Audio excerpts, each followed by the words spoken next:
মা, তোমার সঙ্গে আমার কিছু কথা ছিল, না করা যাবে না বলে দিলাম। এই সকালবেলা তুই আবার কি কথা বলবি বলতো? তোর যা জেদ, যদি কিছু চেয়ে বসিস আর আমার যদি দেওয়ার ক্ষমতা না থাকে, তাই নাও করব না আর আগে থেকে হ্যাঁও করব না। শোনো বলছি, আমার 1000-2 মতো টাকা দরকার ছিল। কি? এত টাকা নিয়ে তুই কি করবি? এত টাকা তো তুই কোনোদিনও খরচ করিস না, আজকে আবার হঠাৎ করে কি হলো? আগে থেকে বিশেষ কিছু বলা যাবে না। 2000 টাকা নিয়ে কি করছি জানবার জন্য কিছুটা অপেক্ষা করতে হবে। এখন আমাকে 2000 টাকা তাড়াতাড়ি দাও দেখি। তোকে আমার একটুও বিশ্বাস হয় না। তুই জেদ করে আগে অনেক টাকা নিয়েছিস, এসব টাকা চেয়েও বন্ধু বান্ধবদের সঙ্গে আনন্দ করে উড়িয়ে দিয়েছিস।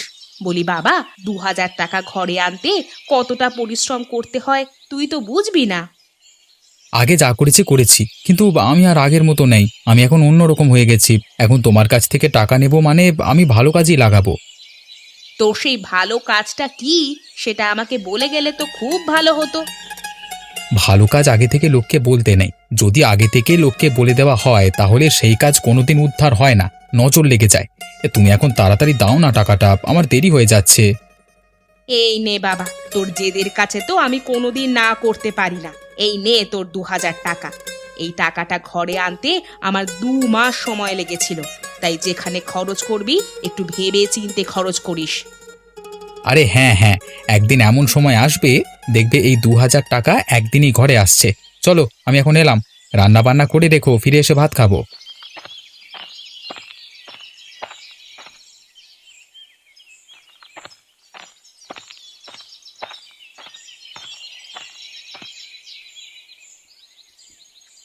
কি গো, তোমার এখনো হিসেব নিকেশ শেষ হয়নি? ও, তুমি এসেছো? না গো, এখনো হিসেব নিকেশ শেষ করতে পারলাম না। গত মাসে দোকানে যেসব মালপত্র তুলেছিলাম সেগুলোর হিসেব আমি কিছুতেই খুঁজে পাচ্ছি না। সবই যেন গরমিল হয়ে গেছে, বুঝলে। গত মাসের হিসেব নিকেশ করে এই মাসে কি লাভ? এ মাসে কি কি মালপত্র দোকানে আনতে হবে তার হিসেব তুমি করো। তুমি বুঝতে পারছো না গিন্নি, গত মাসের কিছু টাকা মহাজন এখনো পাবে। সেই টাকা তো ফেরত দিতে হবে। এখন ওনারা তো হিসেব করে রাখেন, কিন্তু আমার না তাড়াহুড়োর মাথায় করা হয়নি। এখন যদি বেশি টাকা নিয়ে নেন আমার কাছ থেকে, সেটাই হচ্ছে চিন্তা। তোমাদের মহাজন কেমন লোক? টাকা পয়সা নিয়ে কি বদমাইশি করেন? না না, এমনিতে ভালো লোক, কিন্তু সবার মধ্যেই তো একটা ব্যাপার থাকে জানো তো।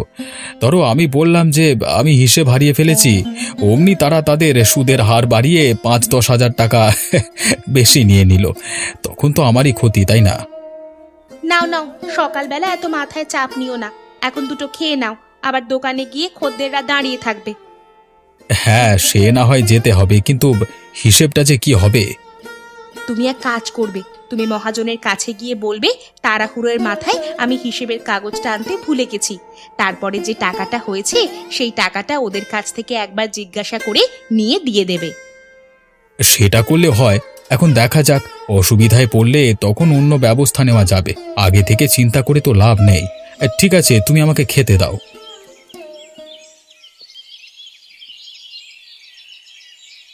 কি দেখে যে আমার বাবা তোমার সঙ্গে বিয়ে দিয়েছিল কে জানে।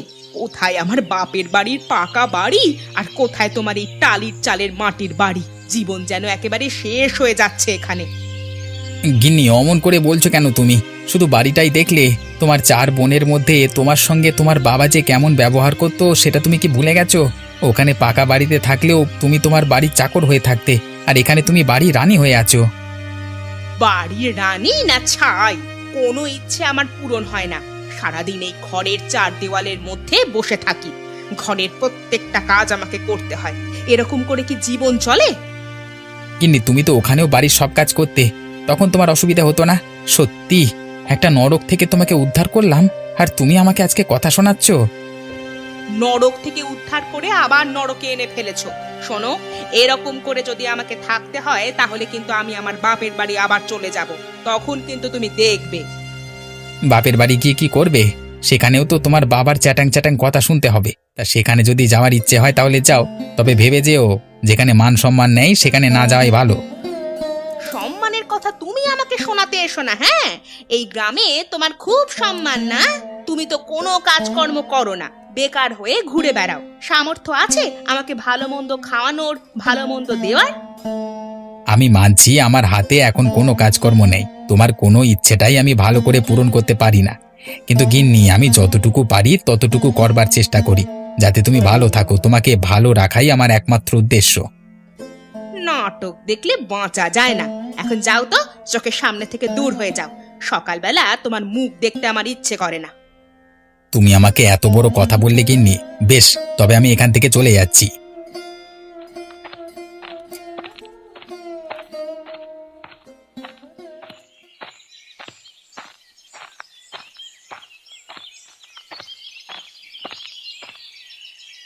আরে ও মাধবীদি, কেমন আছো গো? আমাদের মুন্না ভাই কেমন আছে? আর বলো না বোন, তোমার মুন্না ভাইয়ের জ্বালায় ভালোভাবে থাকতে পারছি কই। কেন, মুন্না ভাই আবার কি করলো? ও তো ভালো ছেলে একজন। তুমি তো ওর জেদ দেখোনি, তাহলে বুঝতে। আমি কষ্ট করে এদিক সেদিক থেকে টাকা পয়সা সংগ্রহ করে জমিয়ে সংসারটা কোনো রকমে ভালো রাখবার চেষ্টা করি, কিন্তু ও হয়েছে জেদি ছেলে, শুধু টাকা পয়সাগুলোকে নষ্ট করবে। আসলে ও তো এখনো ছোট আছে, ওর বুঝতে একটু সময় লাগবে। ও যখন সংসারের কষ্ট বুঝতে পারবে, তখন ঠিকই দেখবে সংসারের হাল ধরবে।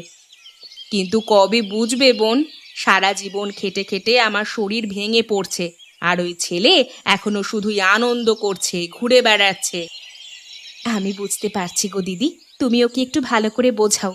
এ যুগে কাজকর্ম না করলে কিছুই হবে না। কাজের প্রতি ও যেন মনোযোগ দেয়, সেই নিয়ে কথা বলো। আর কি বলবো, সারা দিন বলে বলে ক্লান্ত হয়ে গেছি। আজকে সকালেই দেখো না, 2000 টাকা আমার কাছ থেকে নিল, বললো ভালো কাজ করবে। আমি জানি না বাবা কি ভালো করবে। বলো কি, 2000 টাকা? 2000 টাকা আয় করতে কতটা সময় লাগে বলো তো? সেটা ওকে বোঝাবে কে? এখন দেখা যাক ওই টাকা দিয়ে সে ছেলে কি করে। ও যদি শুধু শুধু টাকাটা নষ্ট করে, এবার ওকে আমাকে কথা শোনাতেই হবে। না না দিদি, ওই কাজ করো না। যেদি ছেলেদের কথা শোনানো হলে তারা আরো বেঁকে বসে। তুমি ভালো করে বুঝিও, যতই হোক তোমারই তো ছেলে। আমার পরিবারের কেউ তো ওরকম জেদি ছিল না গো। ও যে কেন এমনটা হলো জানি না। ঠিক আছে বোন, তাহলে আমি গেলাম এখন।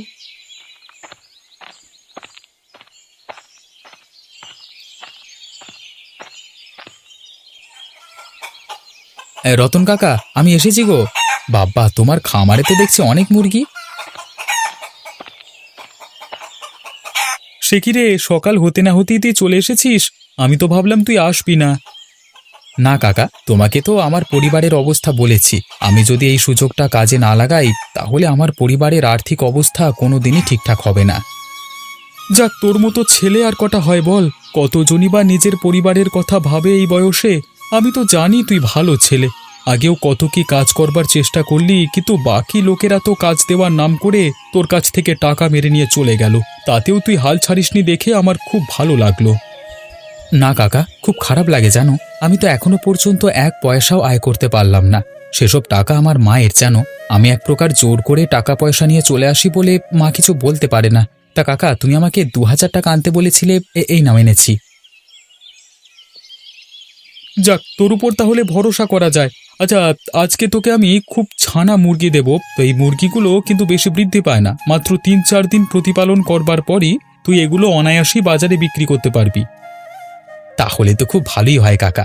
আমি খুব তাড়াতাড়ি ব্যবসাটা শুরু করে আমার মাকে একটু উপহার দিতে চাইছিলাম। হ্যাঁ, সে তো দিতেই হবে। তোর মতো একজন গুণী কর্মঠ ছেলে সারাদিন এই লোকের কথা শুনে বেড়াবে, সেটা তো হতে পারে না। তা তুই আজ থেকে বরং মুরগিগুলো প্রতিপালন করা শুরু করে দে। আচ্ছা কাকা, একটা কথা জিজ্ঞাসা করবার আছে। আমি এই মুরগিগুলোকে ক টাকা দামে বিক্রি করব? সেটা তোর উপর নির্ভর করছে। তুই চাইলে 10 টাকাতেও বিক্রি করতে পারিস, আবার চাইলে 100 টাকাতেও বিক্রি করতে পারিস। ঠিক আছে কাকা, আমি আমাদের গ্রামের পরিস্থিতি দেখে বুঝে জেনে সেই অনুযায়ী একটা দাম ঠিক করে ব্যবসাটা শুরু করে দেব। তুমি আমাকে মুরগিগুলো একটা ঝুড়িতে করে দিয়ে দাও।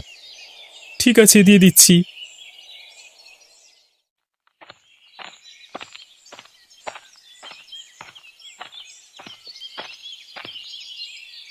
আরে রাকেশ যে, তা কি খবর ভাই? আজকে তোমাকে খুব উদাস বলে মনে হচ্ছে। হ্যাঁ দাদা, মনটা একটু খারাপ সকাল থেকেই। সকাল সকাল গিন্নির কাছে যদি মুখ ঝামটা খেতে হয়, তাহলে কার আর ভালো থাকে মন বলো দেখি। কেন, আবার কি হলো? গিন্নি কি বলেছে?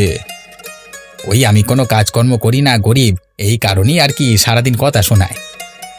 ভাই, বড়লোক বাড়ির মেয়ে নিয়ে এলে এরকমই হয়। ওই জন্যই বলে কাঁধে কাঁধে সম্পর্ক স্থাপন করতে হয়।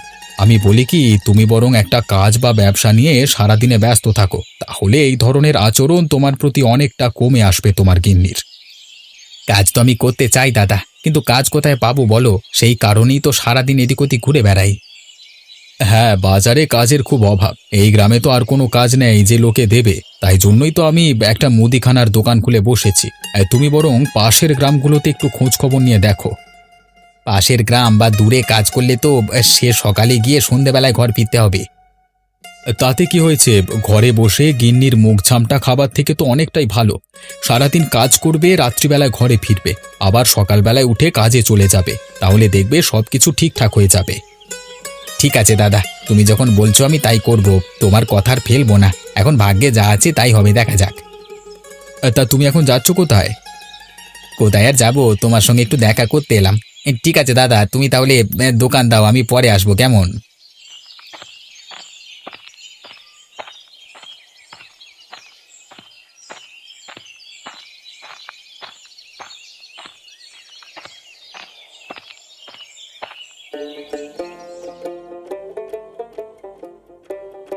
মা, ও মা, দেখে যাও, তোমার জন্য কি নিয়ে এসেছি, দেখে যাও। ও মা, এতগুলো মুরগি তুই কোথা থেকে আনলি? আরে, আমি তোমার কাছ থেকে 2000 টাকা নিয়েছিলাম না, সেই টাকা দিয়েই আমি মুরগিগুলো নিয়ে এলাম। এখন এগুলোকে আমি প্রতিপালন করব, তারপর বিক্রি করে ব্যবসা শুরু করব। সত্যি বলছিস বাবা? এ যে আমার বিশ্বাসই হচ্ছে না। বিশ্বাস না হওয়ার কি আছে? আমি তো তোমার সামনেই মুরগিগুলো নিয়ে এসেছি, এই তো দেখো না। হ্যাঁ বাবা, সে তো দেখতেই পাচ্ছি। এখন এদের খাবার দাবারের জন্য তো ব্যবস্থা করতে হবে, না হলে তো মুরগিগুলো ভালোভাবে বড় হবে না। খাবার দাবার নিয়ে এত বেশি চিন্তা করতে হবে না। এই মুরগিগুলো 3 থেকে 4 দিন মাত্র প্রতিপালন করতে হবে, আর আমরা যা খাই সেগুলো দিলেই হবে। সে কি, 3 থেকে 4 দিনের মধ্যে মুরগিগুলো এত বড় বড় হয়ে যাবে? এত বড় বড় হবে না, এই মুরগিগুলোর বাড়বৃদ্ধি বেশি হবে না। মাঝারি সাইজের মুরগিগুলোকে 3-4 দিনের ভেতরই বিক্রি করে দিতে হবে। তাই নাকি? তাহলে এগুলো কত দামে বিক্রি করবি? এখনো সেটা আমি ঠিক করিনি, প্রথম প্রথম শুরু করেছি তো। আমাদের গ্রামের লোকজন কত টাকায় মুরগিগুলো পেলে কেনে সেটা তো দেখতে হবে, তারপরে দাম নির্ধারণ করা যাবে। কিন্তু গ্রামের লোকজন জানবে কি করে যে তুই মুরগি বিক্রি করছিস? তুই কি মুরগি নিয়ে ফেরি করতে বেরোবি? না না, ফেরি করতে বেরোবো কেন? আমি এখনই আমার চেনা জানা লোকেদের বলে দিয়ে আসছি যে কিছুদিন পর থেকে আমাদের ঘরে মুরগি পাওয়া যাবে, তাতে যদি প্রয়োজন হয় তাহলে তারা আমাদের কাছ থেকে কিনতে পারে। সত্যি বাবা, আমার খুব ভালো লাগছে যে তুই এবারে টাকাটা খুব ভালো কাজে লাগিয়েছিস। তুমি সেটাই জানো না, আমি আগে তোমার কাছ থেকে যে টাকাগুলো নিয়েছিলাম সেই টাকাগুলোকে ভালো কাজে লাগানোর চেষ্টা করেছিলাম, কিন্তু যারা আমাকে কাজের প্রতিশ্রুতি দিয়েছিল তারা আমার কাছ থেকে টাকা নিয়ে পালিয়ে গেছে। তাই নাকি? এত কিছু হয়েছে, তুই আমাকে বলিসনি তো? তোমাকে বললে তো তুমি টাকা পয়সা দিতে না, সেই কারণেই বলিনি। ঠিক আছে, তুমি থাকো, মুরগিগুলোকে দেখো, আমি বরং একবার গ্রামের সবার সাথে কথা বলে আসি।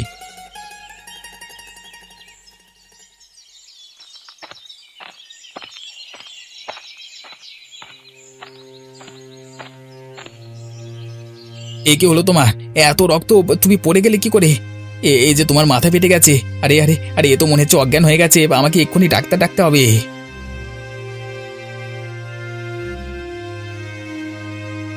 কি বুঝছেন ডাক্তারবাবু? অবস্থা বিশেষ ভালো নয়, শরীরের মধ্যে একদম পুষ্টি নেই। খাওয়া দাওয়া কি ঠিক মতো করে না নাকি? খাওয়া দাওয়া ঠিকঠাকই করে, তবে আমরা গরিব মানুষ তো হয়তো সেরকম কিছু খাওয়াতে পারি না। শোনো তাহলে বলি, আমার মনে হচ্ছে এর মধ্যে অপুষ্টির একটা রোগ আছে। ঠিকমতো খাওয়া দাওয়া না করালে তার শারীরিক অবনতি হতে পারে।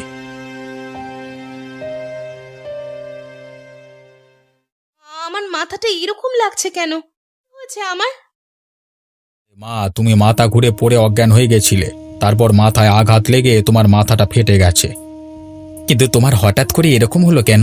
আগে তো কোনোদিন। না গো, তুমি জানো না, আগেও আমার এরকম হতো। ছোট থেকেই আমার অপুষ্টির রোগ, এই কথাটা বিশেষ কেউ জানে না, সেই কারণে আমার বাবা আমাকে দেখতে পারে না। কারণ আমার পিছনে অনেক টাকা খরচ হয়েছিল। তার মানে তোমার রোগের কারণে তোমার বাবা তোমাকে দেখতে পারতো না? হ্যাঁ, আর সেই কারণেই তোমার সঙ্গে আমার বিয়ে দিয়েছিল, আর তারপর থেকে আমাদের সাথে আর কোনো সম্পর্ক রাখে না। আসলে আমরা যে গরিব এটা একটা অজুহাত, আসল কারণ হচ্ছে যদি আমার রোগের আবার বাড়াবাড়ি হয় এবং তুমি আমার বাবার কাছ থেকে টাকা চাও। উনি ভাবলেন কি করে যে আমার স্ত্রীর রোগ সারাতে আমি ওনার কাছ থেকে টাকা চাইবো? তোমাকে আমি অনেক কথা শুনিয়েছি, আসলে আমি চাইছিলাম যে তুমি অন্তত অর্থনৈতিক দিক থেকে সচ্ছল হও, কারণ আমার রোগ আরও একবার দেখা দিলে তখন তোমার ওপর খুবই চাপ পড়তো। হ্যাঁ মা, কথাটা তুমি ঠিকই বলেছ। তোমাকে তো প্রত্যেক দিন ভালো মন্দ না খাওয়ালে তোমার শরীর অবনতির দিকে যাবে। যখন আমি ছোট ছিলাম তখন একবার এক ডাক্তারবাবু আমাকে বলেছিলেন যে প্রত্যেক দিন মুরগির মাংস খাওয়াতে। হ্যাঁ মা, প্রত্যেক দিন মুরগির মাংস, তার সাথে ভালো ফলমূল শাকসবজি। এখন রাকেশ, তোমাকে কষ্ট করে হলেও এসব কিছু জোগাড় করতে হবে, না হলে তোমার স্ত্রীর শরীর কিন্তু হ্যাঁ ডাক্তারবাবু, আমি আজকের পর থেকে আমার স্ত্রীর প্রতি অনেক খেয়াল রাখবো। আমি ওকে সুস্থ করে তুলবো। আমাকে ক্ষমা করে দিও, তোমার ওপর এইভাবে আমি বোঝা হয়ে থাকতে চাইনি। তুমি এরকম কথা বলো না, তোমাকে ভালো করবার দায়িত্ব আমার।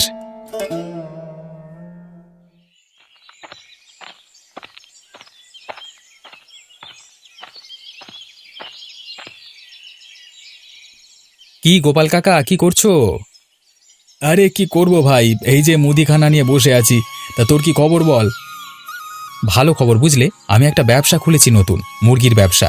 তোমাদের যদি মুরগির প্রয়োজন হয় তাহলে আমাকে বলো, কেমন? তাই নাকি?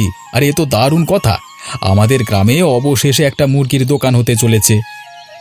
হ্যাঁ, আমি ঘরেই এখন প্রতিপালন করছি, ধীরে ধীরে ব্যবসাটা বড় করব, আর মুরগির সাইজও বড় হবে। হ্যাঁ, মুরগির সাইজ বড় হবে মানে? এবারে যে মুরগিগুলো এনেছি সেগুলো মাঝারি সাইজের। এক একটা মুরগির দাম পড়বে প্রায় 20 টাকা করে। 20 টাকা একটা মুরগির দাম? এ যে তাজ্জব ব্যাপার, কারণ বাজারে এক একটা মুরগির দাম প্রায় 170 টাকা কিলো। হ্যাঁ কাকা, সে জানি, সেই কারণেই এই মাঝারি মুরগি। মধ্যবিত্ত এবং গরিব মানুষেরা সকলেই মুরগি কিনে ঘরে খেতে পারে। বাহ, তোর উদ্যোগ দেখে আমি সত্যি খুব অবাক হচ্ছি। না না, চালিয়ে যা, আমি তোর কাছ থেকে মুরগি কিনবো, তোর চিন্তা নেই কোনো। তা কবে থেকে বিক্রি শুরু করছিস? কালকে থেকে কিছু কিছু সাপ্লাই শুরু করব। তোমার লাগলে আমাকে খবর দিও। হ্যাঁ, আমি যেয়ে তোমার ঘরে দিয়ে আসবো। ঠিক আছে মুন্না, তুই চালিয়ে যা। মুরগির ব্যবসাটা তোকে উন্নত করতেই হবে।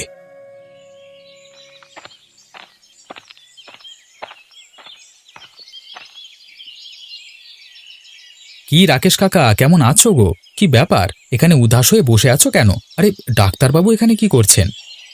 আর বলিস না ভাই, তোর কাকিমা পড়ে গিয়ে মাথা ফাটিয়ে ফেলেছে, তাই ডাক্তারবাবু এসে তার চিকিৎসা করলেন। সে কি, হঠাৎ এরকম হলো কেন? রাকেশ ভাই, আমি তবে চললাম কেমন? আর মনে রেখো, বৌমাকে ভালো মন্দ খাওয়াতে ভুলো না যেন। কি ব্যাপার, কি হয়েছে আমাকে খুলে বলো দেখি। আসলে তোর কাকিমা অপুষ্টিতে ভুগছে। দেখ না, আজকের পর থেকে প্রত্যেক দিন মুরগির মাংস খাওয়াতে হবে, তার সঙ্গে ভালো ভালো ফলমূল, আরো কত কিছু। আরে বলো কি, এত সব করবে কি করে? জানি না, তবে আমার কি করতে হবে, না হলে তোর কাকিমা ভালো থাকবে না, বুঝলি? তা কিছু দরকার ছিল নাকি আমার সাথে হঠাৎ আমার কাছে এলি? আমি আসলে আজ থেকে একটা মুরগির ব্যবসা খুলেছি, সেই কারণেই গ্রামের লোকেদিকে বলে বেড়াচ্ছি যে যাদের মুরগির মাংস খাওয়ার দরকার হবে তারা যেন আমার সঙ্গে যোগাযোগ করে। ও তাই নাকি? তাহলে তো খুব ভালো, অবশেষে তুই একটা ব্যবসা খুলে বসলি। যাক, তোকে সবাই জেদি ছেলে বলে বেড়াতো, এখন দেখছি তোর মতো জেদি হওয়াই ভালো ছিল, বুঝলি? তোর মতো বয়সে এত ভালো একটা ব্যবসা কেই বা শুরু করতে পারে বল? তা মুরগি কত করে বিক্রি করছিস? আমারও তো দরকার এরপর থেকে। বাকি লোকেদের জন্য আমি 20 টাকা প্রতি পিস বিক্রি করছি, কিন্তু তোমার জন্য সেই মুরগির দাম হবে প্রতি পিস 1 টাকা করে।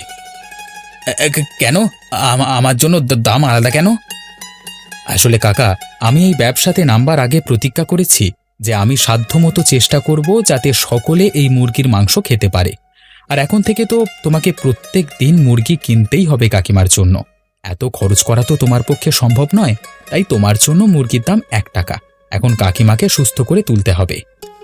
সত্যি মুন্না, তোকে দেখে শিখলাম, ব্যবসাতে শুধু টাকা টাকা করলে হয় না, এক বিরাট বড় মনুষ্যত্ব থাকতে হয়, ঠিক তোর মতো।